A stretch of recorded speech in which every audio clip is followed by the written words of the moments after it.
Varicose veins కి సరైన చికిత్స కోసం సంప్రదించండి ఎవిస్ హాస్పిటల్. నమస్తే రమ్మగారు. నమస్తే జయ. రమ్మగారు, ముక్కోటి ఏకాదశి దగ్గరలోకి వచ్చేసాం. చక్కగా ఉత్తర ద్వారాలు తెరుస్తారు, స్వామి వారిని దర్శించుకుంటాం కదండి.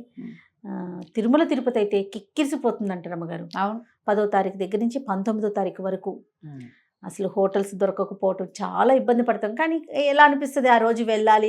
ఆ టికెట్లకు కూడా బుకింగ్ పెట్టారుగా, లాస్ట్ మంత్ డిసెంబర్ లో పెట్టేశారు. అవును, బుక్ చేసుకున్న వాళ్ళు చేసుకున్నట్టే. నేను కూడా మంచి రెడీ అయ్యాను, కానీ వేరే ఆ ట్రిప్ ఐడియా తోటి మానేసా. ఓకే, అదే స్వామి వారిని చూడాల్సిందే. ఎంత జరగన్నా ఉండనివ్వండి, ఏదన్నా జరగనివ్వండి, అదొక ఆశ ఉంటుంది కదా. అవును, ఇక్కడ మనకున్న దేవాలయాల్లో కూడా కొన్ని ఆలయాల్లో ఉత్తర ద్వారం తీస్తారు, శ్రీనగర్ కాలనీలో కూడా తీస్తారు. అవును, ఆ శ్రీనగర్ కాలనీలో ఉత్తర ద్వార దర్శనానికి గణపతి కాంప్లెక్స్ నుంచి ఉంటుంది లైన్. అవును. అంటే దేవాలయాల్లో అవకాశం ఉండటం కూడా, ఉత్తర ద్వారానికి అవకాశం ఉండాలి. అటువైపు స్వామివారిని వేంచేపు చేయించి అక్కడి నుంచి దర్శనమిస్తారు. ఎవరెవరి అవకాశాన్ని బట్టి వాళ్ళు సమీపంలో దేవాలయాల్లో, మన అన్ని దేవాలయాల్లో ఒక్క రోజుకే ఉంటుంది. ఈ వేళ వేంచేపు చేస్తే రేపు తెల్లవారు మళ్ళీ మార్గళి సేవకి వెళ్ళిపోతాడు అయ్యవారు. తిరుపతిలో మాత్రం 10 రోజుల పాటు. ఎందుకంటాం గారు, భక్తుల కోసం అంటారా? మన సౌకర్యార్థమే. అటువైపు నుంచి దర్శనం అరేంజ్ చేస్తారు. మన అవకాశమే, అంతకంటే ఏముంది, మనమే కదా, మన కోసమే భగవంతుడు ఆయన ఎందుకు వచ్చాడు భూమి మీదకి, అంతే, మానవ మాత్రల కోసమే వచ్చాడు. కాబట్టి అక్కడ అవకాశం మరి ఇది వరకు ఉందో లేదో జ్ఞాపకం లేదు నాకు. ఇటీవల కాలంలో అలా మేము 1 సంవత్సరం భద్రాచలం వెళ్ళాం ముక్కోటికి. ఎన్నేళ్ల క్రితమో మా పెద్దబా ఉన్నారు, 1991లో 90లోనో ఏమో, ఏనాడో. తర్వాత ఎప్పుడు నేను ఏ క్షేత్రానికి వెళ్ళే సాహసం చేయలే, కొంచెం తక్కువే. ముక్కోటి ఏకాదశి మామూలుగా మనకి ఏకాదశులు అన్నీ విశేషమైనవి. అవును, ప్రతి ఏకాదశికి దానికి ఒక ప్రత్యేకమైన పేరుంది, ప్రత్యేకమైన విశేషము. నెలలో ఆ రోజున తప్పకుండా ఉపవాసం చేయటము, తర్వాత ఏదన్నా దానం చేసుకోవటము, జాగరణ చేయటము, ద్వాదశి నాడు పారణ చేయటము విధానంగా చేసుకుంటాం.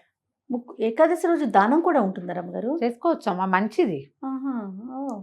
మంచిది దానం చేసుకుంటే, అవకాశాన్ని బట్టి. అంతే. లేదా ఏకాదశి నాడు ఉపవాసం ఉంటే ద్వాదశి నాడు పొద్దున్నే భోజనం చేసి అప్పుడే ఏ బ్రాహ్మణుడికో లేదా సాటి వాళ్ళు ఎవరికైనా బట్టలు తాంబూలము దక్షిణ ఇస్తే మంచిది, విశేషమైన క్రియ. ఈ ప్రత్యేకంగా మన తొలేకాదశి ఎంత విశేషంగా చేస్తామో, అక్కడి నుంచి ఉత్థాన ఏకాదశి ఎంత విశేషంగా చెప్పుకుంటామో, వాటికంటే ఇంకా అమోఘమైనది ముక్కోటి ఏకాదశి. వాటికంటే కూడా ఈ ముక్కోటి ఏకాదశి నాడు ముక్కోటి దేవతలు వాళ్ళ ముక్కోటి దేవతల్ని దర్శించిన ఫలితం లభిస్తుందని, ముక్కోటి దేవతలు స్వామివారిని దర్శించడానికి వస్తారని, వాళ్ళ దేవతలకి కూడా ఈ సమయంలో దర్శిస్తే అమోఘమైన ఫలితం కలుగుతుందని, మానవులు మనకెంత అమోఘమైనది లభిస్తుంది. దేవతలే అలా అనుకుంటే భావిస్తే మనము అదే మనది ఇంకా కదా. అంతే. అయితే వైకుంఠ ద్వారాలు తెరవబడతాయని చెప్తారు. మామూలుగా వైకుంఠమట మనకి పురాణాల్లో ఎక్కడుందో తెలీదు. రాక్షసులు హరి కోసం వెతికారనే కథలు చదువుతాం మనం. హిరణ్యాక్ష హిరణ్యకశిపులు కానీ చాలా మంది హరి ఎక్కడున్నాడో తెలీదు. వాళ్ళు దేవతల్ని పట్టుకుంటారు, బ్రహ్మలోకానికి వెళ్ళిపోతారు, బ్రహ్మదేవుడి కోసం తపస్సు చేసి ఆయన్ని చూడగలుగుతారు. పరమేశ్వరుడి కోసం కైలాసానికి వెళ్తారు, కైలాసం ఫలానా చోట ఉందని ఫిక్స్ తెలుసు అందరికి. ఈ వైకుంఠం ఎక్కడుందో తెలియదు, ఆయన ఎవరికి కనపడ్డు. కడలే కనపడుతుంది, దాని మీద ఉన్నవాడు కనపడ్డు. ఆయనతో ఒప్పుకుంటేనే ఆయన చూడగలుగుతారు. వీళ్ళు నన్ను బ్రహ్మాది దేవతలు నన్ను చూడాలనుకుంటున్నారని ఆయన సంకల్పించి వీళ్ళకి కనపడాలి అని భావిస్తేనే చూస్తారు, లేకపోతే లేదు. అందుకేనేమో కదా రమ్మగారు, మనం తిరుమల దర్శనానికి కూడా మనం అనుకుంటే వెళ్ళమట, ఆయన రమ్మంటే ఆయన అనుమతిస్తేనే వెళ్ళగలుగుతాం మేము. అవును, అది చాలా ఖచ్చితమైన రూల్. ఆయన వైకుంఠానికి కూడా అంతే పద్ధతి. బాగుంది. ఎవరి దారిని వాళ్ళు నడుచుకుంటూ వెళ్ళిపోవడానికి, కైలాసానికి ఋషులు మునులు రాక్షసులు దైత్యులు దానవులు సమస్తమైన వాళ్ళు వెళ్ళిపోతారు. ఆయన ఒప్పుకుంటాడు ఎవరినైనా సరే. భోలా శంకరుడు ఈయన ఒప్పుకోడు అట్లా. ఈయన ఒప్పించాలంటే ముందు ఆయన్ని మెప్పించాలి, మనం ప్రసన్నం చేసుకోవాలి. అట్లా అప్పుడు ఈ ప్రత్యేకమైన దినం రోజున, అంటే ముక్కోటి ఏకాదశి నాడు వైకుంఠ ద్వారాలు వాటంతట అవి తెరుచుకుంటాయి. ద్వారాలు తెరిచి స్వామి అక్కడ దర్శనమిస్తాడు అందరికీ. ప్రపంచంలో ఉన్న వాళ్ళందరూ చూడగలుగుతారు. మనం నేల మీద ఉన్నా మనకు వైకుంఠం ఎక్కడికి వెళ్ళలేం కాబట్టి సమీపంలో కొలువై ఉన్న స్వామిని ఎక్కడుంటే అక్కడ ప్రతిష్ఠ జరిగిన ఏ దేవాలయంలో అయినా కూడా ఇంచుమించుగా కొన్ని చోట్ల స్వయం వ్యక్తమైన దేవాలయాలు కూడా అవును. కనపడతాయి కదా, అక్కడ మనం వెళ్ళి దర్శనం చేసుకుంటే సాక్షాత్ వైకుంఠంలో చూస్తే ఎలాంటిది లభిస్తుందని దేవతలందరూ భావిస్తారు. అందులో కొంతైనా మనకి లభిస్తుంది. ఈ పవిత్రమైన రోజున ఉపవాసం చేయటం, తర్వాత తెల్లవార్లు జాగరణ చేయటం వైకుంఠ ఏకాదశికి, మర్నాడు పొద్దున ద్వాదశి నాడు పారణ చేసి ఎవరైనా ఒక బ్రాహ్మడికి భోజనం పెట్టడం, అప్పుడు మనం భోజనం చేయాలి. ద్వాదశి ఘడియలు దాటకుండానే మనం ఇది పూర్తి చేసుకోవాలి.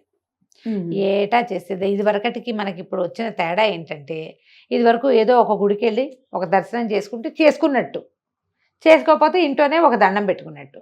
తెల్లవారు 6 నుంచి ఇంకా 6 కంటే ముందే కూడా నా లెక్క అయితే 6 టీవీ పెట్టామంటే అలా అన్ని దేవాలయాల్లో వైకుంఠ ద్వార దర్శనాలు అమోఘంగా అవుతాయి. చక్కగా భద్రాచలం దగ్గర నుంచి చూపిస్తారు, ఈ ఒంటిమిట్ట రామాలయాలు అవి చూపిస్తారు.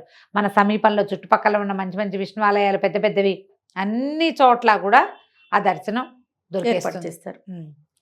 ఈ సోషల్ మీడియా వచ్చాక మనకు వచ్చిన అద్భుతమైన వెసులుబాటు ఏంటంటే, ఏ దేవాలయంలోనూ మనం అంత స్పష్టమైన దర్శనం చేసుకోలేకపోతాం. ఇట్లా చూసి వచ్చేస్తాం. అలా చూసి శంఖం చక్రం కన్ను పెదివి ఏం చూస్తాం, ఏ విగ్రహాలకి ఏమీ చూడలేం. కానీ కెమెరా రావటం వల్ల ఇదన్నిటిని క్యాప్చర్ చేస్తుంది చక్కగా, క్లియర్గా క్లారిటీతో క్లారిటీ తోటి. అయ్యవారి కిరీటంలో ఎన్నెన్ని వజ్రాలు, ఎన్నెన్ని కెంపులు, ఎన్నెన్ని వైఢూర్యాలు ఉన్నాయో, ఆయన ఇటు నవ్వాడా, ఏ బుగ్గ పైకి లేచి నవ్వు మొహం కనపడుతోందో, హారతి ఇచ్చేసరికి నేత్రాలు పైకి కిందకి అవుతున్నాయి. అన్ని చాలా చాలా దేవాలయాల్లో మనకు అసలు మనం అలంకారమే చూస్తాం. ఇప్పుడు అక్కడికి వెళ్తామా, మైసూరు చాముండి, అసలు చాముండి అమ్మవారు అది ఏమిటో తెలీదు, అవును, ఊరికే అలా చూసి వస్తాం. చిట్టి ప్రతిమ అమ్మవారి బుజ్జి చేసి ఇంతే ఉంటుంది. అలంకారం ఎంత ఉంటుంది, కన్ను పొడుచుకున్న అదేమిటో తెలియదమ్మా. అక్కడ 5 నిమిషాలు 10 నిమిషాలు నుంచుంటే ఏదో ఒక రేఖా మాత్రంగా స్వరూపం కనిపిస్తుంది. మన కెమెరా వచ్చాక ఆ చిట్టి జేజి ఆవిడ కళ్ళు, ముక్కు, మూతి, పెదవులు, నవ్వు చక్కగా పువ్వు కాయ ఏమేం పెట్టారో అవన్నీ. పద్మావతి దేవిని అమ్మవారిని ఎన్నిసార్లు వెళ్ళి ఉంటాను జయ నేను. అవును, అలవేలు మంగాపురం తిరుపతిలో ఉన్నప్పుడు వారానికి 3 సార్లు కూడా వెళ్ళిపోతుండేదాన్ని. కానీ ఎప్పుడు అవన్నీ అత్యంత స్పష్టమైన దర్శనాలు ఇప్పుడు మనకి కుదురుతున్నాయి కెమెరా వెళ్ళటం వల్ల. అసలు చక్కగా చిన్న సొట్టలున్న విగ్రహం, స్వరూపము, నేత్రాలు, మధ్యలో ఈ అభిషేకం చేస్తారు. అభిషేకం చేసినప్పుడు ఇట్లా నేత్రాల స్వరూపం కనపడుతుంది. మామూలుగా అంత స్పష్టమైన ముఖ కవళికలుగా మనకు తోచవు, కానీ ఈ పసుపు నీరు గంధం నీరు పడేసరికి స్పష్టత రేఖలు కనపడుతూ ఉంటాయి క్లియర్గా. ఎంత లక్షణంగా దర్శనం అవుతుందో. ఎందుకు ఎక్కడికైనా పరిగెత్తడం, హాయిగా టీవీ పెట్టి కూర్చుని చకచకా పనిచేసేసుకుని. నేనైతే 100% టీవీ దగ్గరే ఉంటా జయ. కళ్యాణాల వేళలప్పుడు అన్ని కళ్యాణాలు నేను టీవీలోనే చూస్తా. ఇంక అక్కడికి పరిగెత్తుకెళ్దాం అయితే ఉండదు, పరిగెత్తుకెళ్దామని. కానీ ఎప్పుడైనా సరే క్షేత్రంలో దర్శనం, సన్నిధిలో ఉండటం అనేది మహాద్భుతం. జీవితంలో 1-2 సార్లు చేస్తే చాలా ప్రతిసారి పరిగెత్తక్కర్లా. ఓసారి వెళ్ళి ఒక్కసారైనా మనం సన్నిధిలో ఆ అనుభవాన్ని, ఆ అనుభూతిని మనం స్వయంగా ఆ మంత్రం చెవిని పడ్డం, ఆ క్రియ మనమే నేకడైతే కంటితోటి, వాడెవరో కెమెరాతో తీసింది మనం చూడటం కాకుండా చూడాలి. మన ప్రెజెన్స్, మన ఆత్మ అక్కడ ఏమవుతుంది, అది మన ఆరా పుల్ అవుతుంది మంది. మన ఆత్మ పరమాత్మకి దగ్గర అవుతుంది. అవును, ఇది మంచిదే. కానీ మనకున్న అవకాశాన్ని వాడుకోండి. ముక్కోట ఏకాదశి అత్యద్భుతమైన ఏకాదశి. ఒకవేళ ఇన్ని ఏకాదశుల్లో ఈ నెలకు వచ్చేటువంటి 2, 2, 12, 24 ఏకాదశుల్లో మీరు ఏ ఏకాదశి నాడు ఉపవాసం ఉండకపోయినా, మీకు కుదరకపోయినా, ముక్కోటి ఏకాదశి నాడు ఉపవసించండి. కనీసం అన్నం మానేయండి. ఇంకేదైనా భిన్నం తినండి. మాత్రలు వేసుకుంటారు, మందులు వేసుకుంటారు, పని చేసుకుంటారు, అలసిపోతారు, కాబట్టి ఆకలికి ఉండలేరు. చిన్నపిల్లలు ఉన్నారు, మీకు పెద్ద వయసు ఉంది, ఏ కారణమై ఉన్నా కూడా ఏదైనా ఒక భిన్నమైంది తినండి. ముక్కోటి ఏకాదశి నాడు సాధ్యమైనంత తక్కువ మాట్లాడండి. వీలైనన్ని సార్లు హరినామస్మరణ చేసుకోండి. ఏదో టీవీలో అది మోగుతుంటే కనీసం ఓసారైనా కన్ను దాని మీదకి వెళ్తుంది. ఏదో గోవింద నామాలు కానీ ఏమైనా అట్టి పెట్టుకోండి, అవి వింటూ ఉంటాం. భగవన్నామస్మరణ చేయటము అత్యద్భుతమైన ఫలితాన్ని ఇస్తుంది. నువ్వు చూసినా చూడకపోయినా, గుళ్ళోకి వెళ్ళినా వెళ్ళకపోయినా, ఉపవాసం చేసినా చేయకపోయినా నామస్మరణే భగవన్నామస్మరణే అత్యద్భుతమైన ఫలితాన్ని ఇస్తుంది ఈ కలికాలు. ఈ కాలంలో. వీలైనంత నామస్మరణ చేసుకోండి. అవకాశం లభిస్తే ఏదైనా ఒక దేవాలయానికి వెళ్ళి దర్శనం చేసుకుని రండి. ఏకాదశి ఎలా వచ్చింది ఎట్లా అనేది మనం ప్రతిసారి చెప్తూనే ఉన్నాం.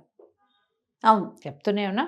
అందుకని ముక్కోటి ఏకాదశి ప్రాశస్త్యము ఇంకా అలా కాకుండా కనీసం ఇట్లా చేయండి. పర్వదినాలలో సాధ్యమైనంత తక్కువ మాట్లాడి ఎక్కువ భగవన్నామస్మరణ చేసే అవకాశాన్ని తీసుకోండి.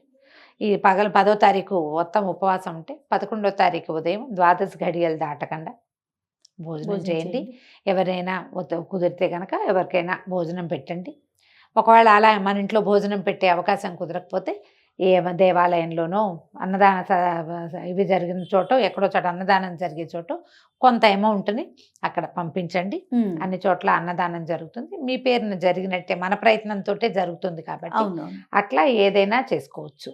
ద్వాదశి నాడు మీరు ఇది ఇవ్వచ్చు, మన మోయిని ఇవ్వచ్చు, ఎలా మన స్వయం పాకం ఇస్తాం, ఎవరికైనా స్వయం పాకం ఇవ్వచ్చు, వస్త్రాలు ఇవ్వచ్చు, పళ్ళు ఇవ్వచ్చు, ధాన్యం ఇవ్వచ్చు. పైగా ఇది మనకి ఈ కాలం కాబట్టి, ధనుర్మాస కాలం కాబట్టి ఈ కాలంలో మీరు విశేషంగా ఏది ఇచ్చినా ఫలితం లభిస్తుంది. తర్వాత సాధారణంగా అందరికీ ఏమని ఉంటుందంటే ఒక ప్రశ్న ఉంటుంది. దేవాలయానికి వెళ్ళాం, అక్కడ ప్రసాదం పెడతారు, తీసుకోవచ్చా తీసుకోకూడదా? ఉపవాసం కదా, ప్రసాదం ఏముంటుంది సాధారణంగా వెణ్పొంగలి, చక్కెర పొంగలి, పులిహోర, దద్దోజనం ఉంటాయి. దేవాలయ ప్రాంగణంలో తింటే తప్పు లేదు.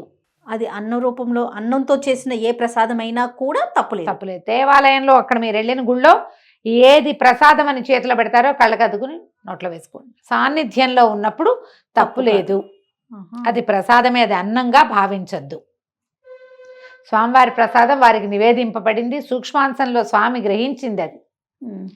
అది పవిత్రమైపోయినట్టే. దానికి బియ్యపు భావన అవి ఏముండవు. ఇంకా ఆలోచించకుండా ప్రసాదం తీసుకోండి. మీరు ఇంటికి తెచ్చి కవర్లో ఇది తింటే మాత్రం తప్పు. అది చెయ్యొద్దు. సన్నిధిలో తీసుకోవచ్చు. చేతులు మారితే దాని రూపం మారిపోతుంది. లోపల అయితే మాత్రం తప్పకుండా తీసుకోవచ్చు. ప్రసాదంగా తీసుకోండి. ఫలహారం చేయొచ్చు. చక్కగా ఈ ముక్కోటి ఏకాదశిని సుసంపన్నం చేసుకోండి. ఏడాదికి ఒక్కసారే వస్తుంది. తప్పకుండా రమ్మగారు, ఎక్కడ కుదిరితే అక్కడ దేవాలయ దర్శనం చేసుకోండి. అయితే రమ్మగారు, అన్నం మాత్రం తీసుకోవద్దు, ఇంకా తప్పకపోతే భిన్నంగా ఏదైనా తినండి అని చెప్తా ఉన్నారు. దీనికి ఏమైనా ప్రత్యేకమైన కారణం ఉందా? మురాసురుడిని సంహరించడానికే ఏకాదశి శక్తి బయటకు వచ్చింది స్వామివారిలోంచి. ఆ మురాసురుడు బియ్యంలో దాక్కున్నాడని చెప్తారు. అందుకని ఏకాదశి నాడు ఈ బియ్యం తినకూడదు అని. అందుకే ఈ కథ అంటే మనకి పురాణోక్తమైన కథ అయితే ఇదే. అందుకు తినకూడదు. నేను అనుకుంటా జయ, ఊరికే లోపాయికారిగా చెప్పడం అన్నమాట. ఇది నెలలో 15 రోజుల్లో ఒక భాగం, రెండో 15 రోజులు రెండో భాగం కదా, అంతే. కనీసం 2 సార్లైనా నువ్వు తినేది మానేయాలేమో ఆరోగ్యానికి. ఆరోగ్యరీత్యా అన్నం మానేయాలి, నిరాహారంగా ఉండాలి. నిర్జల ఏకాదశి కూడా ఒకటి ఉంది, అసలు నీరు కూడా తీసుకోకూడదు. సాధ్యమైనంత లిక్విడ్ డైట్ మీద ఉంటే హెల్త్కి మంచిది. అవును. మానవులు ఆరోగ్యంగా ఉండడానికి ఇది ఒక విధానం. ఒకటి ఏకాదశి, రెండోది పౌర్ణమి, అమావాస్యల్లో కూడా ఇదివరకు భోంచేసేవాళ్ళు కాదు. నెలలో 4 ఉపవాసాలు ఉండేవాళ్ళు. నెలకి 4 ఉపవాసాలు ఉండటం మంచిది ఆరోగ్యానికి. అంతే కదా. అంతే. ఈ మురాసురుడు బియ్యంలో దాక్కోవటం వల్ల ఈ బియ్యం తినద్దని చెప్తారు. అదే విధానం. రైట్. నమస్తే రమ్మగారు. నమస్తే జయ.